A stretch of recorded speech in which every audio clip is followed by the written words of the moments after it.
Hola, ¿qué tal? Bienvenidos sean todos a este nuevo tutorial. En esta ocasión les voy a hablar sobre los conjuntos en Python. Ya hemos visto en videos anteriores dos de las colecciones incorporadas que trae Python. Vimos listas y vimos las tuplas. En esta ocasión vamos a ver los conjuntos que permiten almacenar múltiples elementos en una sola variable. Son una colección o una estructura de datos muy utilizada y muy versátil. En este tutorial vamos a conocer la sintaxis básica de los conjuntos, algunas de sus propiedades más importantes. Vamos a manejar los tipos de datos que pueden almacenar los conjuntos. Vamos a aprender a conocer el tamaño o la cantidad de elementos. En fin, tenemos algunos aspectos importantes que veremos a continuación. Veamos entonces la sintaxis. Los conjuntos se declaran mediante el uso de llaves. Como lo hemos hecho con la lista y las tuplas, entonces definimos un nombre para nuestra variable, que en este caso va a representar a un conjunto. Y entre llaves y separados por comas van cada uno de los elementos. Entonces tenemos las uvas, tenemos manzana, tenemos pera y por último tenemos guayaba. Entonces aquí tenemos definido nuestro primer conjunto. Vamos a imprimir para conocer su contenido. Observamos que los elementos están entre llaves. Entonces la sintaxis es muy fácil: elementos separados por comas y entre llaves. Veamos entonces algunas de sus propiedades. En primera instancia podremos decir que no tienen un orden específico. Esto significa que sus elementos van a aparecer en un orden aleatorio. Por tal razón, en algunas ocasiones, cuando uno presenta la información en una página web, estos elementos podrían aparecer cada vez que recargue la página en un orden diferente. Otra de sus propiedades es que sus elementos son incambiables. Esto quiere decir que no podemos hacer lo que hacíamos con las listas, que mediante el índice en una determinada posición podíamos hacer un reemplazo de un elemento. Vamos a tomar nuestro conjunto frutas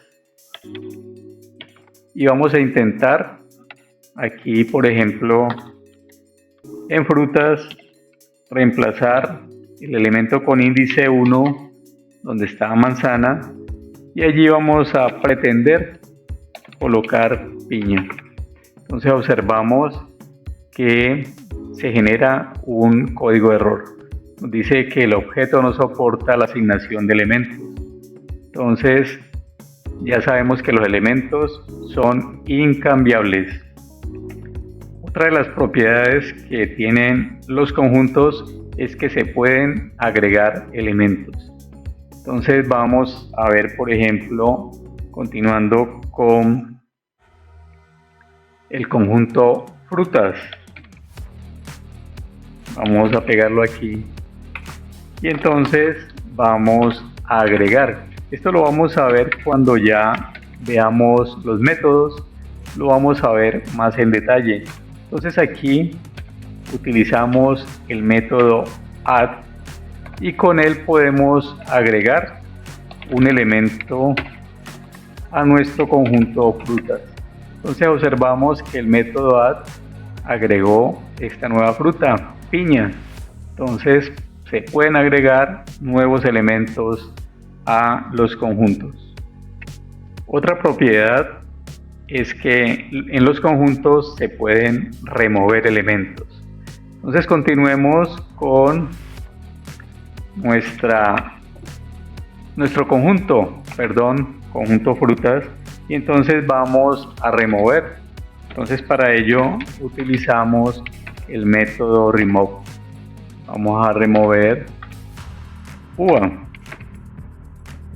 y vamos a imprimir nuevamente nuestro conjunto. Entonces observamos que se ha removido el elemento uva.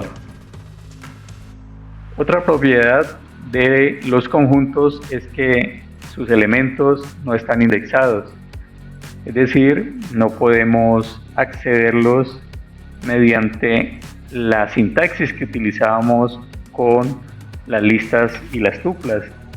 Por ejemplo, que intentara imprimir del conjunto frutas, por ejemplo, el elemento 1. Se genera un código de error donde me dice que el objeto conjunto no soporta esta actitud para manejar los elementos dentro del conjunto. Otra propiedad es que los conjuntos no permiten elementos duplicados. Entonces continuemos con nuestro conjunto frutas y vamos a ver una particularidad en cuanto a la duplicidad de elementos en un conjunto. Vamos a duplicar uva y vamos a ejecutar hasta allí. Observamos que no se lanza ningún código de error, pero vamos a imprimir nuestro conjunto frutas y observamos que no se lanzó error, pero al momento de imprimir solo aparece un elemento uva.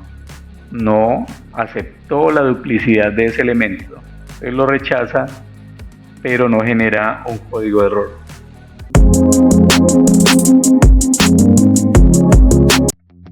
Un aspecto a tener en cuenta en lo relacionado con la duplicidad de elementos dentro de un conjunto se los puedo hacer ver en el siguiente ejemplo.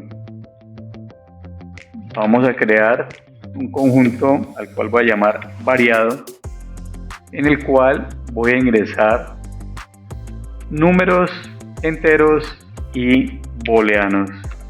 Entonces el número 1, el número 2, y voy a ingresar true 2 veces. Entonces tengo un conjunto con 2 números enteros y 2 valores booleanos.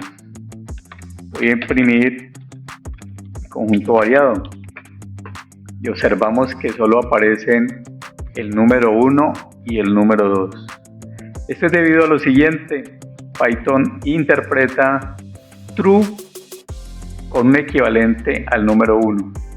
Entonces, como ya está el número 1 y no se admite duplicidad de elementos en los conjuntos, entonces determina no ingresar el valor true o los dos valores true que siguen al número 2. Veamos, cambiemos de posición, por ejemplo, el true acá, y lo cambio por el número 1. Y vamos a ejecutar allí. Entonces observamos que elimina el número 1 y deja el true. Vamos en ese mismo conjunto a ingresar el número 0. Ejecutamos y allí aparece el 0. Pero vamos a ingresar el boolean false y ejecutamos y observamos que no aparece false. Esto también tiene que ver con una similitud a lo que les dije del true y el 1, pero aquí es entre el 0 y el false. Python los interpreta como un mismo valor.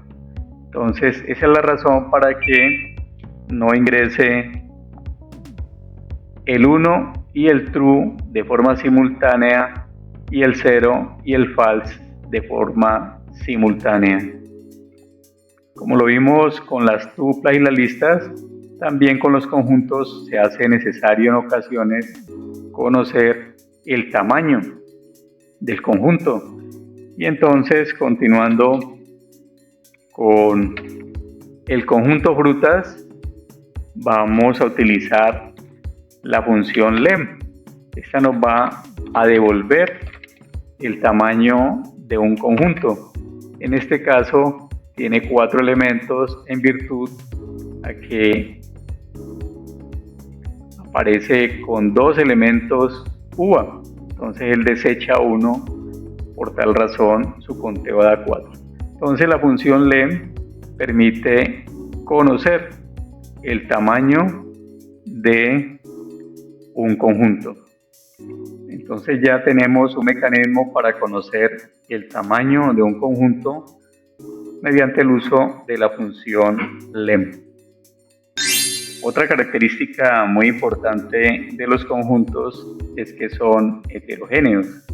Entonces podemos tener conjuntos como lo hemos manejado con frutas, donde tenemos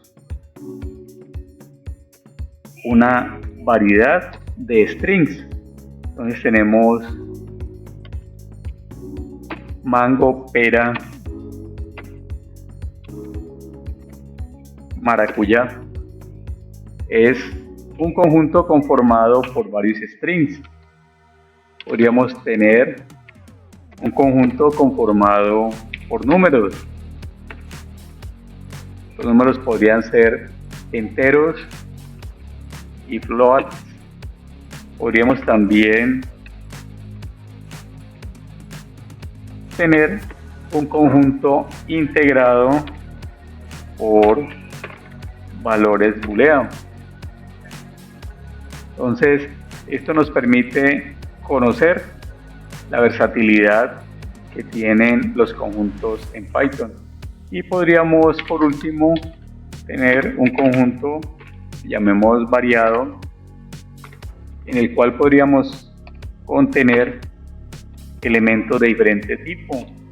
Esto lo haría un conjunto heterogéneo. Entonces podríamos tener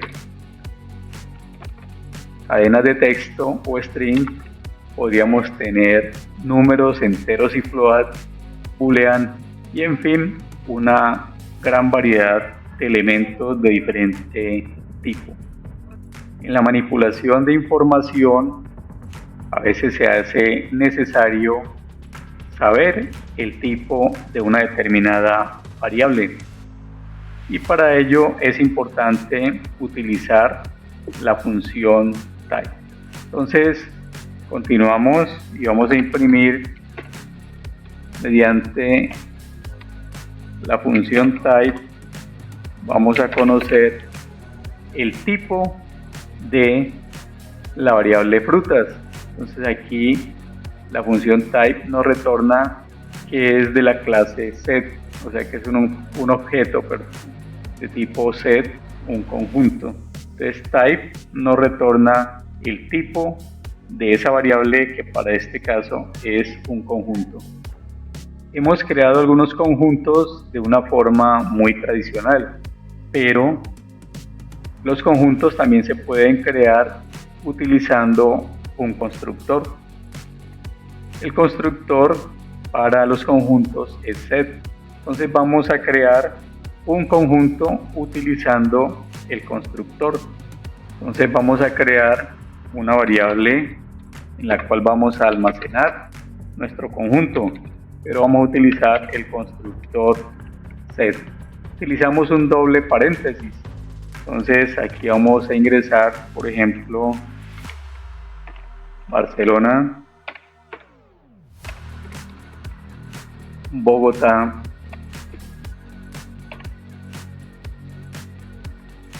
Medellín, Quito. Entonces aquí hemos creado un conjunto utilizando el constructor set. Entonces aquí vemos la versatilidad y hemos dado los primeros pasos en conocer qué son los conjuntos de Python. Ha sido un recorrido interesante, conociendo su sintaxis, las propiedades o al menos lo más importante para el manejo de conjuntos y algunos aspectos como el tamaño, los tipos de datos y por último el constructor para crear conjuntos. Bien amigos, hasta aquí hemos llegado con este tutorial. Esta serie de conjuntos continúa, por lo tanto los espero en el próximo tutorial. Agradezco por su atención. No olviden suscribirse, activar la campanita y compartir este video. Gracias por su atención. Hasta pronto.